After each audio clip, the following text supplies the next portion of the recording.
안녕하세요. 구독자 여러분 반갑습니다. 주식톡입니다. 두산 에너빌리티 오늘의 움직임을 묘사해 보자면 초반에 확 불을 태우고 시간이 지나갈수록 좀 꺼져가는 불씨와 같았습니다. 2분기 실적 발표 이후에 큰 하락 없이 잘 지나가고 오늘 초반에도 19,000원 돌파도 있었으나 여러 가지 요인이 도와주진 못했다고 볼 수 있겠네요. 글매 영상에서는 하락으로 갈 수밖에 없었던 이유에 대해서 이야기 한번 해보도록 하겠습니다. 구독과 좋아요 한 번씩 눌러주시고 소통하는 방송인 만큼 궁금한 점 있다면 댓글 달아주시면 되겠습니다. 주식톡 유튜브 채널은 유한타증권사와 제휴를 맺고 있고 이 증권사만 사용해 주신다면 무료방 초대해 드리고 있습니다. 여기 주식톡 정보 공유방은 무료방으로 운영이 되고 있고 매일매일 두산 에너빌리티 실시간 대응이라던가 또 종목 추천, 시장 상황 분석 그리고 매매에 도움되는 정보들을 올려드리고 있습니다. 지금 시장에서는 급한 매매보다는 좀 상대적으로 눌러져 있는 좋은 종목들이 훨씬 많은데 이런 종목들 위주로 좀 안정성 있게 추천을 드리고 있습니다. 8월달 이제 시작이 되었는데 두산 에너빌리티 실시간으로 대응 같이 하고 싶으신 분들이나 꾸준하게 좀 수익 보고 싶으신 분들은 참여 요청 여기 번호로 해주시면 되겠습니다. 그럼 구독, 좋아요 눌러주셨으면 영상 시작을 해볼게요. 먼저 첫 번째 두산 에너빌리티를 이렇게 좀 만든 이유, 시장의 움직임으로 볼 수가 있겠습니다. 사실 지수 같은 경우는 초반 좀 약보합으로 이제 좋은 환경은 아니었으나 원전 테마는 초반에 출발은 나쁘지 않았습니다. 두산 에너빌리티 같은 경우도 장 시작 후 10여 분 만에 19,200원 고점을 찍으며 좀 상승세를 타나 싶었지만 그 이후로 좀 꾸준한 하락세를 좀 장 막판까지 좀 이렇게 이어졌다 보시면 될 것 같습니다. 아무도 오늘 19,200원이 초반으로 봤을 때는 좀 고점이 될 것이다 예상하신 분은 좀 없을 것 같은데요. 시장이 급격하게 좀 안 좋아진 배경이 있습니다. 오늘 미국 하원 의장인 펠로시가 대만을 방문한다는 이슈로 또 중국이 으르렁대고 군사 도발을 대비해서 대만이 2일에서 4일까지 좀 전투 준비 태세를 강화한다 이런 속보가 떴습니다. 중국장 같은 경우도 크게 3%까지 좀 밀리다가 막판에는 1%대로 좀 급락을 했고 일본장도 마찬가지고 홍콩장도 좀 빠지면서 아시아 전반적으로 좀 좋은 장이 되지는 못했습니다. 그에 반해서 오늘 우리 시장 같은 경우는 코스피 마이너스 0.52%, 코스닥은 0.40%, 그나마 좀 막판에 좀 치고 올라와 주면서 낙폭은 제한적이었지만 일단 어제 이후에 방향은 하방으로 좀 잡았다 볼 수가 있겠습니다. 러시아가 우크라이나를 침공해서 좀 어렵게 만들더니 오늘은 또 중국까지 또 대만 이슈가 뜨면서 주변국들이 상당히 우리에게 큰 문제로 다가오고 있습니다. 미국 하원 의장이 좀 일정상 대만 방문이 내일까지라서 좀 내일까지만 잘 시장 버텨낸다면 그 이후에는 좀 괜찮아지지 않을까 조심스럽게 예상을 해보도록 하겠습니다. 여기 환율을 좀 보시면 1306원으로 마감이 되었는데요. 장중에도 1306원에서 1308원을 좀 왔다 갔다 하면서 좀 큰 움직임은 없었습니다. 수급들 자체는 좋지 못했죠. 일단 양 시장은 개인들의 매수 우위가 좀 강했고 코스피 쪽으로는 외인들이 2,960억 순 매수를 들어왔으나 기관들이 금융투자 투신 연기금 너나 할 거 없이 매도를 하면서 6천억 가까이 좀 매도를 하면서 좀 좋지 못했고 코스닥 같은 경우는 외인이 1,000억 그리고 기관도 500억 가까이 좀 모두 매도를 하면서 좀 수급에 대한 부담으로 매물 출회 이렇게 시장을 이해해 볼 수 있을 것 같습니다. 이 정도로 좀 간단하게 시장을 보도록 하고 두 번째 두산 에너빌리티를 또 안 좋게 만든 이유에 대해서 좀 계속 살펴보도록 하겠습니다. 여기 보시면 원전 수출국 국정과제 최종 본서 빠졌다 좀 단독 기사가 이렇게 좀 나왔는데 지수에 대한 부분 그리고 수급도 좀 좋지 못했는데 이 기사 같은 경우도 좀 주가를 내리기에 뭐 적절한 기사가 나왔다. 좀 저는 이렇게 좀 생각을 하고 있는데요. 일단 보도록 하겠습니다.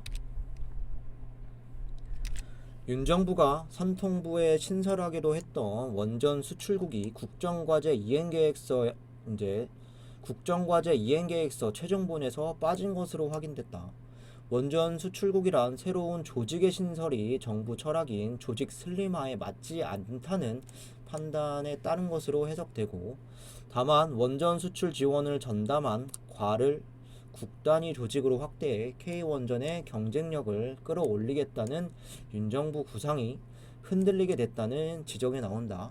이런 심리적인 부분이 또 주가를 좀 좋은 쪽으로 끌고 가지 못했다라고도 볼 수가 있겠습니다.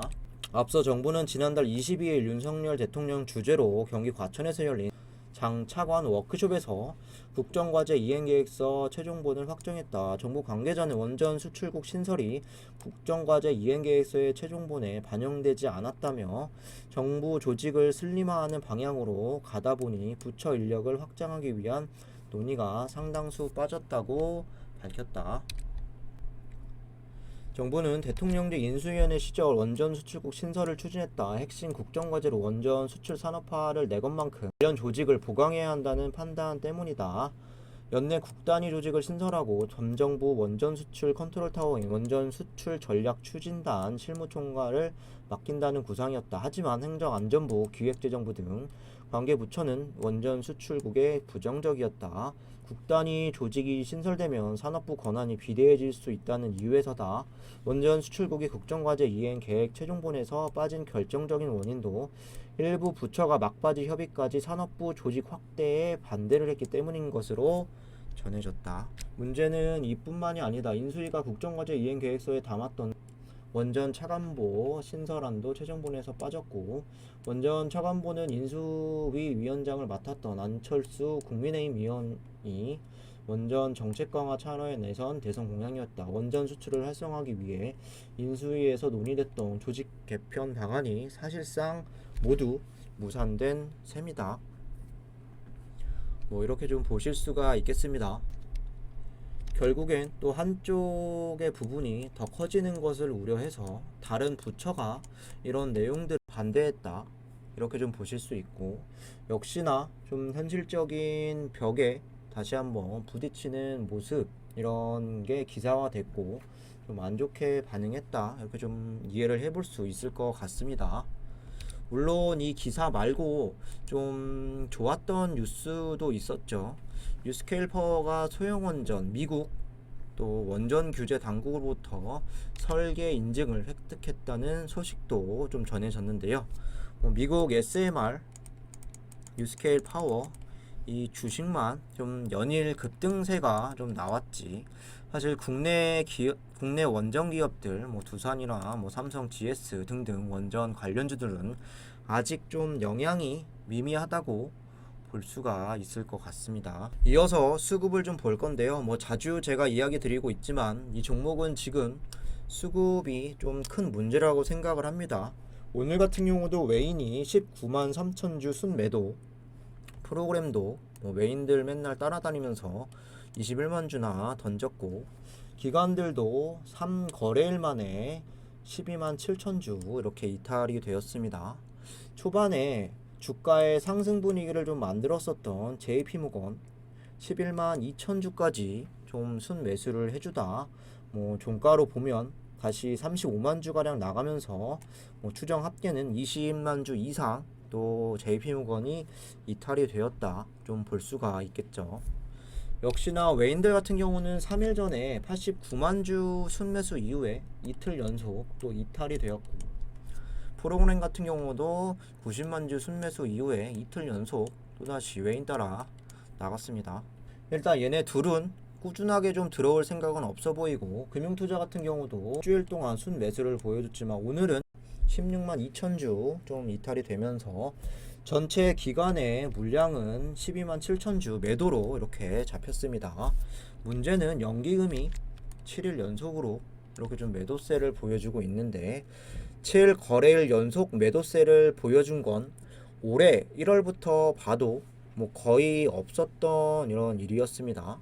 언제쯤 이 매수세로 바뀔지가 관건이고, 연기금이라는 투자자 자체가 한번 종목이 좋다라고 판단하면 꾸준하게 또 매수를 들어와주고, 그리고 안 좋다라고 판단했을 때는 또 꾸준하게 나가는 이런 투자자인데, 일단 일주일 이상 나갔고 언제쯤 다시 매수세로 바뀔지가 중요할 것 같습니다. 물론 시장 자체적으로 봤을 때 수급 자체가 좀 좋지 않았다라고는 하지만, 분명 이 종목 같은 경우도 수급의 개선이 무엇보다 필요하다 좀 말씀을 드릴 수 있겠습니다. 공매도를 보시면 뭐 비교적 최근 들어서 안정적인 이런 비율을 보이고 있습니다.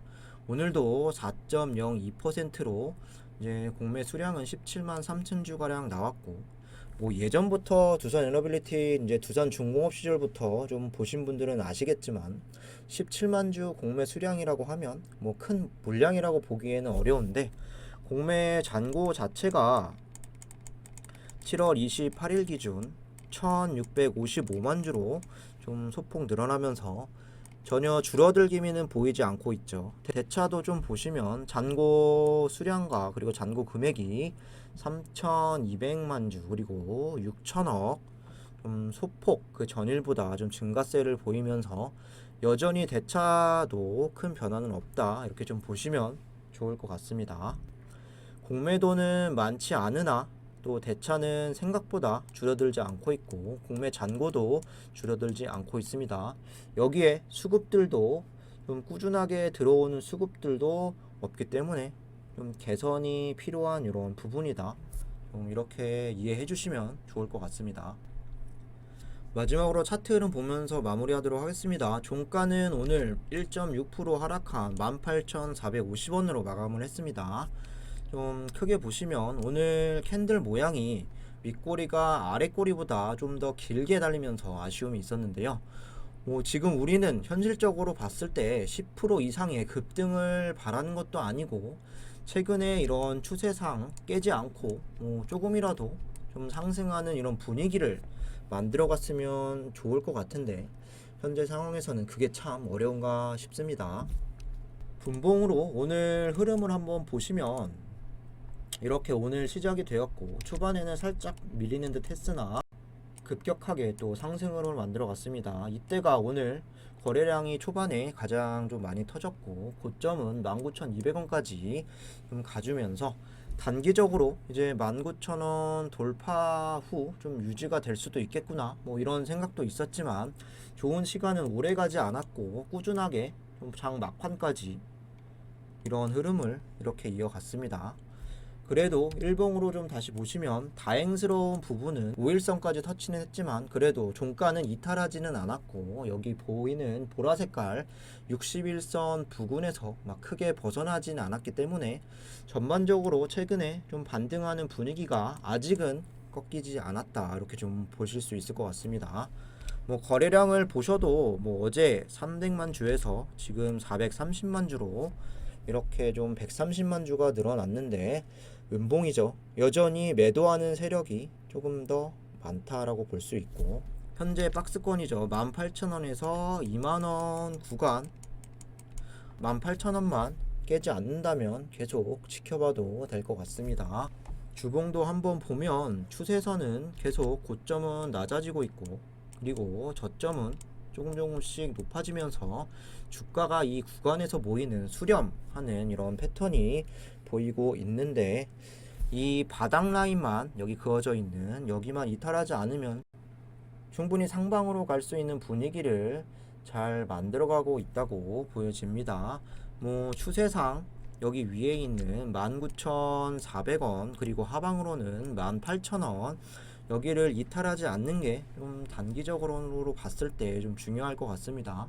지금 같은 경우는 하루하루 얼마나 오르고 빠진 것보다는 이런 추세를 좀 보면서 관망을 해야 할 시기로 보이고, 거래량 같은 경우도 한 1,000만 이상 한번 쭉 터지면서 상승 흐름을 만들어내길 기다려 봐야 할 것 같습니다.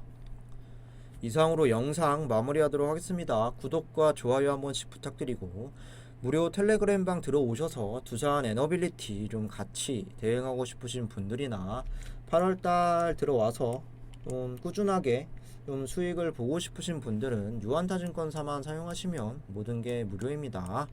관심 있으신 분들은 여기 번호로 문의 하나 남겨주시면 되겠습니다. 감사합니다.